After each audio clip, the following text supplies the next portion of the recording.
So it's finally summer. The humidity is messing with my hair, making it very difficult to shave. The production gang got to watch me struggle with that. Just don't know what to do with it. It gets all frizzy, it's all jacked up. You kids know how it is. Anyway. Oh, that is good. Let's get into it.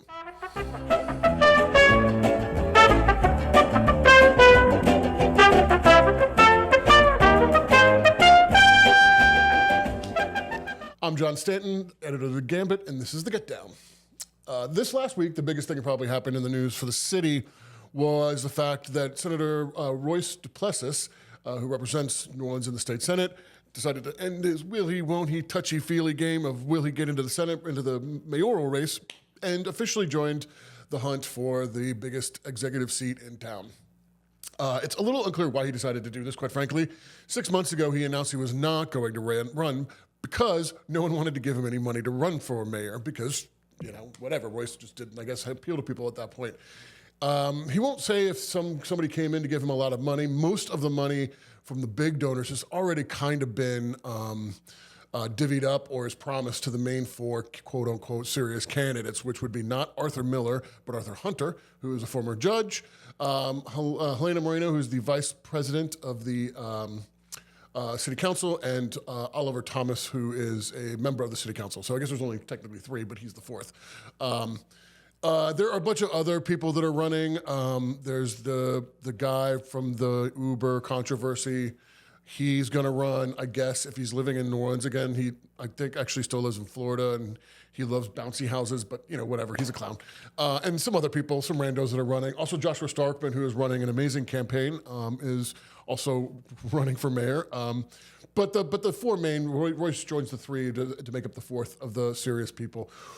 And it's really, it's unclear kind of what changed in the race. There are some rumors that I've heard from political people in town that some of the big business folks in town are not super happy with Helena Moreno because of her fights with Entergy and some of the other things, and they think she's too progressive, which is kind of crazy.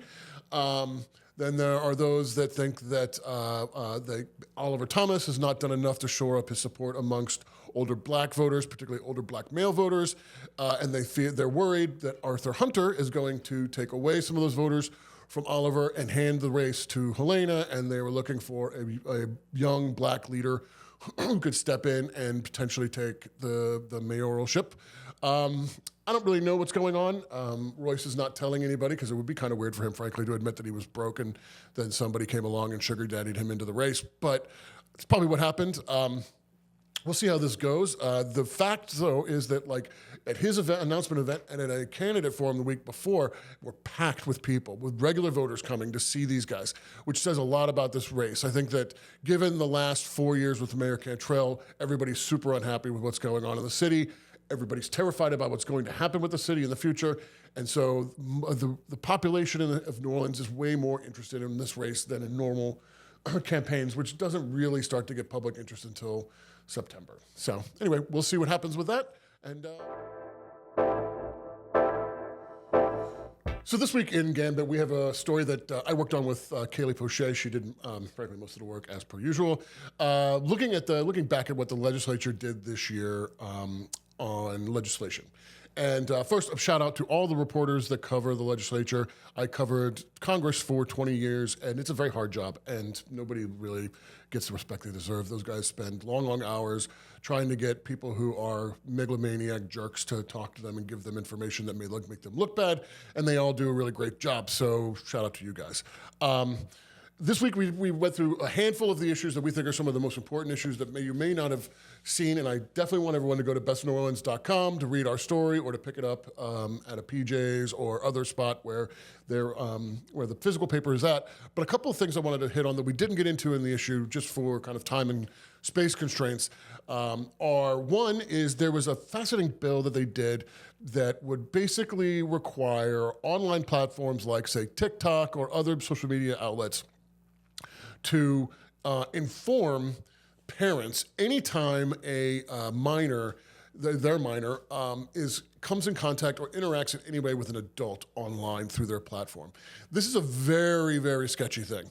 A lot of the platforms already have, parental controls that are set up that make it very difficult, but it's kind of impossible, frankly, to keep kids from being interacted with online to a certain extent, particularly on something like TikTok, where oftentimes parents, do videos of their kids being funny. There's that whole genre of weird English kids either saying curse words or saying very adult things in hilarious circumstances. Love those kids. Best thing England has ever done is those weird foul-mouthed little brats. But it's hard to do, right? And in theory, your For You page could be an interaction. So let's say, because I like watching little foul-mouthed English people say funny things in weird circumstances. So the algorithm says, oh, you like videos of funny kids. So they put a kid into my For You page. Whether or not I actually even engage with that in any kind of serious way, like it or comment or follow that person, if I watch it, that's an engagement. That is some sort of interaction. And in theory, the platform would have to call the parents of this person and tell them that I had done this. That is a backdoor way that Christians and I would say second-wave feminists, quite frankly, have been using for a long time in the internet game to try to get rid of pornography. That's what this is all about. What they're trying to do is they're trying to create these bigger and bigger and harder hurdles for adult content to be online to make it impossible for people to see it. And they use these sorts of ways to limit it. That is, of course, a limit on freedom of speech and free access to information. And while these aren't technically platforms and therefore are not covered by the First Amendment, it still should be something that we should be worried about because this is a law which does, in fact, run clearly afoul of the First Amendment and is very, very bad. The state itself doing it is the First Amendment issue, not the platform. So that's one thing. The other thing is a thing that they did that really is bad, which is they changed the way that people who've been wrongly convicted can have their cases reheard or to get compensation for the time that they spent in jail.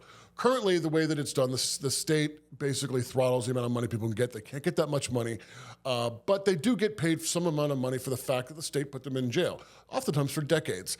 The way that this new law will work will be that it will make it much harder for them to make a case for money, much harder for them to get their case heard, creates a time limit, and essentially will cut off payments to people. And that is just absolutely horrendous. We owe these people. We owe them a debt. We put them in jail wrongly. They should not have been there ever. They shouldn't be grateful that they got out of jail. They shouldn't be just happy they got let out of jail after losing years of their lives, sometimes decades of their lives, to a broken, screwed up justice system.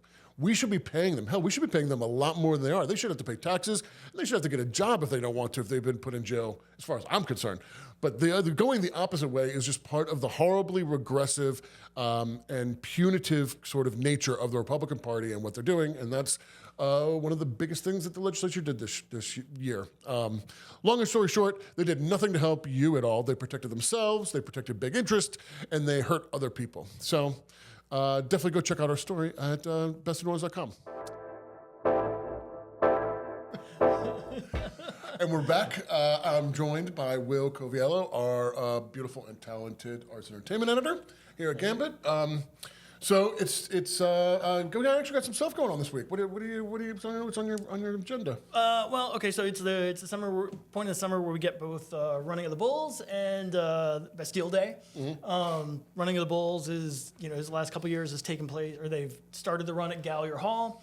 They unleash something like 100 roller derby girls in helmets with horns and swinging plastic bats. Run people around the CBD and warehouse district. And now the moving from the sugar mill here, that now means the after party is air conditioned because everybody's inside Gallier Hall. So you don't really have to, they start early in the morning. The run usually starts around 8, I think.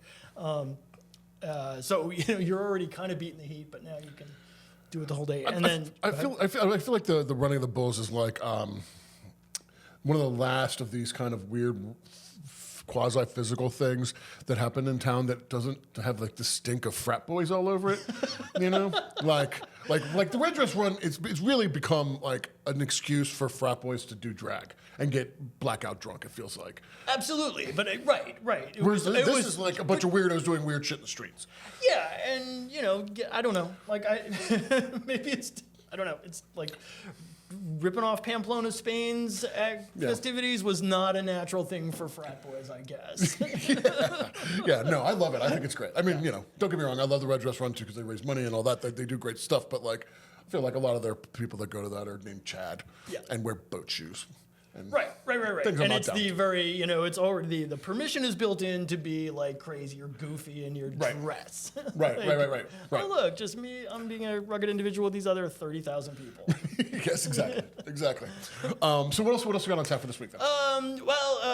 Real quickly, the Bastille Day Fête is at the Alliance Française. They've got Louis Michaud and Les Jacobins and some other music and French food and some other games and whatnot, celebrating the storming of the Bastille, which doesn't get enough attention. It really doesn't. They should let the bulls go run over there and let some people out of something. I don't know what, but let rich people out, and we run around with guillotines trying to catch them. Yeah, there's a mashup event that's waiting to happen. And then theater's good this week. There's Tillian Shakespeare is opening up Midsummer, which is a great comedy, Midsummer Night's Dream. And then the Tennessee Williams Theater Company of New Orleans is running Cat on a Hot Tin Roof. That looks really good. Yeah, it's a great play. Like it is awesome. It has probably got the best name. Maggie the cat is a phenomenal character. But they're running that up at Marquette Theater. Rebecca Hollingsworth is playing Maggie.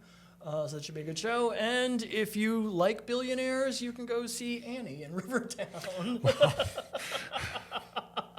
Well, yeah, this is not the time for an Annie revival, bro. Yeah, interesting timing on running the Little Orphan Annie story. Yeah, the guy who owns a bunch of children and then one of them has a weird fascination with. Like, right. Well. Like, it's creepy. It's actually, honestly, when you think about Annie, it's freaking creepy and it's kind of gross. So, Daddy Warbucks, he makes a little kick. That's way too sexy. Hanging around with the orphans. Boo, Annie, God, boo, wow. Oh, anyway, thanks. Don't go see Annie, but go see everything else. No, just kidding. Go see Annie. It'll be fine. It doesn't make you a bad person, I promise. And we're back. I'm joined by Jake Clapp, our lovely and talented music writer extraordinaire. Though this week we're not talking about music, really. Yeah. We're going to be talking about an event which I will be going to, Galaxie Con. Yeah.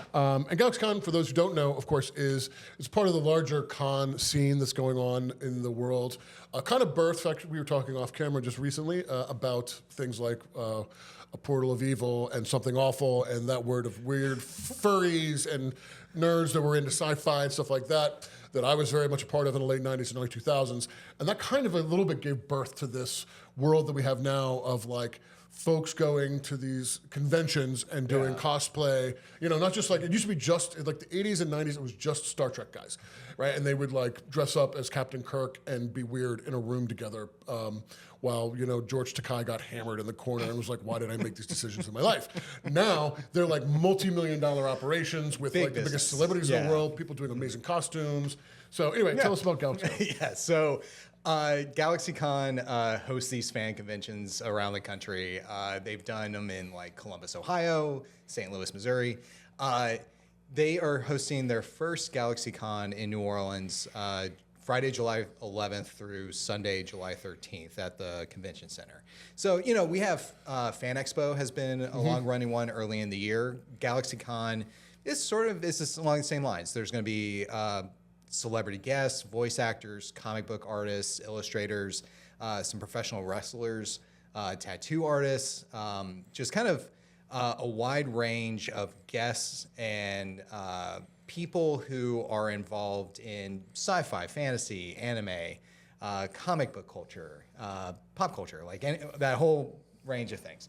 So this year, some of the headliners, LeVar Burton is coming around, which if people kept an eye out, he was actually at the Jazz Fest earlier this year too. LeVar Burton, Charlie Cox, who is on Daredevil, Jason Isaacs, who played Lucius Malfoy in the Harry Potter series, but also was just on the recent season of White Lotus. Giancarlo Esposito, who was on The Mandalorian, Breaking Bad. You could also get a tattoo of his signature, which I may make Claire get me. Yeah, so that is one of the... there are several packages you can buy where you can get an autograph from one of the guests somewhere on your body, and then you can roll over to one of the tattoo artists, and they will engrave it on your skin. So... yeah, that's such a weird thing to do. I love it. That's so weird. Oh, it's great. Yeah, so there's going to be a lot of these guests are doing Q&As. A lot of them are taking part in panels. LeVar Burton is going to be talking a lot about his time on Next Generation. There's also another panel that's going to be about Deep Space Nine. There's also tabletop gaming, video games. There's a lot of After Dark events. They have a Rocky Horror Picture Show screening with the guy who played Brad in the movie. Barry Bostwick. Yeah. So, there's a lot of really cool stuff going on. You can read more about it in Gambit and galaxiecon.com, I believe. So. Okay. All right. May the force be with you. Yeah, may the force be. That was horrible. I apologize. I'm very sorry. I should have never done that. I'm ashamed. Finally, and another thing. This week I want to talk about what I've been talking about all this episode, which is politicians, but specifically the thinness of their skin. Politicians are in the public spotlight. They are going to be criticized. They have this weird mental health problem where they think that they know all of the answers, and they're the only person that can impose those answers on the rest of the world, which, if you think that highly of yourself, you are very mentally ill, quite frankly. But they also have to be able to take a lot of criticism as a result. They want to be in charge. They want to run the show. They need to be able to take the heat from it. Unfortunately, in Louisiana, a state that used to have lots of politicians that could take a lot of flack from the press and from the public, we've got a whole bunch of people that can't. We've got Jeff Landry, who is notorious for holding a list of people he's got grudges against, which runs the gamut from socialists and other people like that to hardcore conservative Republicans that he and they agree on everything, but he still won't play nice with them because one time they looked at him funny. We got the mayor, of course, of New Orleans, LaToya Cantrell, who basically hates everybody because nobody kisses her butt constantly, and she thinks it's really annoying that we don't just let her live her best life and run around the world, doing whatever she wants and not paying attention to the problems in New Orleans. And so that really upsets her, and so she can't just handle it. So she doesn't talk to anybody anymore and then travels to places like Tampa to complain about us. And we even got guys like Roy Duplessis, who is notorious for having a very, very thin skin when it comes to criticism from other members of the legislature, people who he feels have wronged him in some way. He and Mandy Landry are famously in a blood feud within the Democratic Party because of their race for the Senate seat in which he beat her. He doesn't like the press a lot of the time if they don't do exactly what he wants. And, this may sound like a very parochial problem just for the press, but it's not. If someone has thin skin, that means they're going to take it out on people. And if they have all the levers of power, they're going to take it out on whoever they can or want to. And we can see that with Mayor Cantrell. We can see that with Governor Landry. So having people with thin skin means they're going to be bad politicians in terms of the policy and programs that they implement. And it's something that I think voters should pay a lot of attention to. While I don't think they're paying attention to their personalities, or whether or not you want to have a beer with them, that is necessarily a primary thing you should look at. If a candidate is always attacking other people, can't take criticism, and gets nasty with other people, it's a pretty good indication that they're going to do those sorts of things when they can use the full weight of the government against their enemies. And that is something we should all be concerned about. Anyway, that does it for this week. Once again, go to YouTube and TikTok and all of the fun social media places. Grab that like button, shake it like a baby, smash it to the floor, jump on the subscription button, tell all your homies, log into your ex's email account, and do all that with that. And also go to our webpage, which is bestofneworleans.com, and check out all the new stuff that we've written this week and join the crew of Gambit.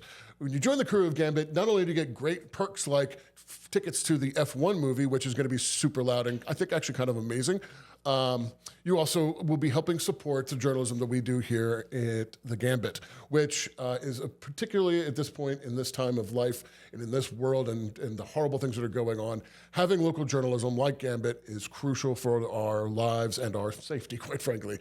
So please consider joining the crew of Gambit. And I will see you next week. Bye.